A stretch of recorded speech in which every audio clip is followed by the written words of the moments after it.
last week. But local trainers say these attacks can be prevented. KCEN HD News reporter Ashley Allen shows us how to keep your dog from becoming aggressive.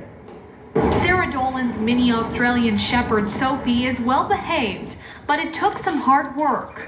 Dogs can be violent and kind of unruly and rowdy if they're not trained real well, and we had a problem with her jumping on people, so that was originally why we took her to get trained.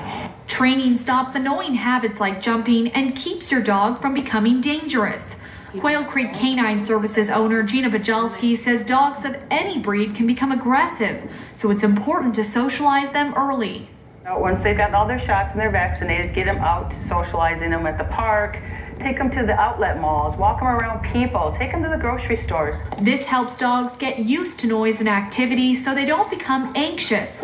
Some of the most dangerous dogs are tense because they've been chained in a backyard. They've built up this layer of frustration. They've also built up this layer of what they think is territorial, and that is their little area there. So when they become out and social on it, they don't know how to react. But it's also important for parents to talk with their kids about how to deal with dogs. Trainers say the best way to approach someone's dog is from the side and gently pet them on the back and never stare directly into their eyes.